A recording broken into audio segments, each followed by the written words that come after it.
Many people attract narcissists into their lives due to a certain flavor of childhood trauma where they're somehow trying to feel validated, trying to heal their past through the narcissistic person. And a lot of times, the narcissist would display certain traits that the traumatized person's caregivers would have displayed when they were younger. And that's what creates that intense attraction, that deep bond. And it's the very thing that the narcissist doesn't give you that also keeps you hooked. Because when you look at the narcissist and at a subconscious level, if you're somebody who has certain types of trauma, you might think, okay, this in a way, this resonates with a certain dynamic I had in, my upbringing with certain caregivers. If I can somehow get the narcissist to pay genuine attention to me, if I can somehow win them over, despite them being someone who's indifferent towards the feelings of others, someone who's very self-centered and focused on getting their own needs met above everybody else, with little regard to how other people feel as they use them in the process. The fact that you try to win the narcissist over gives you this hope that maybe you can fix your past through the person. So what you try to do is, at the beginning of the relationship, you feel that there's some potential there. You feel a connection. You feel a certain high. And you think, okay, they're giving me hope. They're giving me a lot of attention and praise at the beginning. So you think if you keep retributing that, you might get this person to actually be loyal to you as a person, loyal to your emotions, loyal to your well-being. So that's what you strive for. And you give them so much. You sacrifice so much. You make yourself available to whatever they need you for. And in the back of your mind, you're hoping that one day you will actually conquer this person's loyalty to you on a more deep level.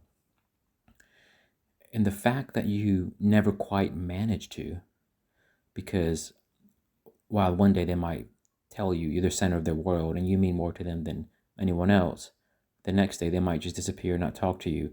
Even if you're ill or having issues, they might just not be there to be that shoulder to cry on or that sounding board.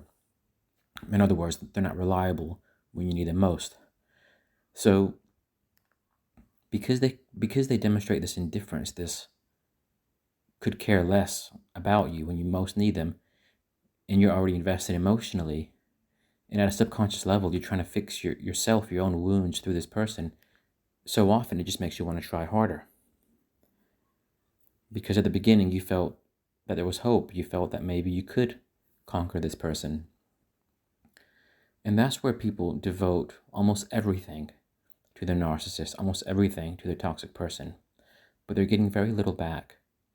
And it's because you're not really getting anything back that you soon start to feel exhausted, depleted, and sometimes certain ailments start to come and affect you. But because in a way your life well-being depends on fixing yourself, on fixing your wounds through this person, you end up staying with them way too long. And maybe at the beginning they showed certain signs that they could be somebody who was reliable because they wanted you to try. And even though at some level you would have noticed some red flags, that it would have been all in vain, at a subconscious level you felt it's the most logical next step. It's the way you heal. But you don't heal yourself through interacting with them. And people learn the hard way. You do, however, heal once you've been in a very negative place because of that expectation. And then you can self-reflect on your own core wounds. In that sense, there is healing, but that comes a bit later. So, the thing is, when you have certain wounds, when you have certain trauma, if people don't really demonstrate certain red flags, you're not even attracted to them because you feel like there's nothing additive that they can give to your life.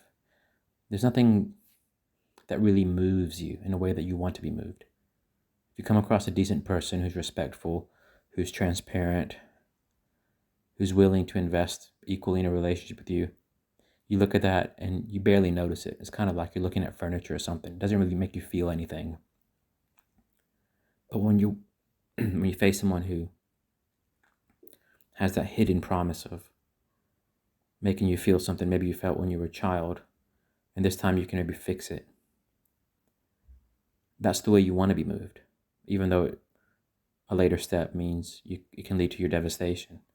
It can make you feel really bad. It can even make you feel sick. It can make you sick. But it is that indifference. It is that aspect of them where you feel they're somehow better than you if they don't care about you, but you care about them. And you can feel better about yourself if you can create a change of heart within them. But it's the fact you'll never succeed. You'll never get a narcissist to have a change of heart towards you. You'll never get a narcissist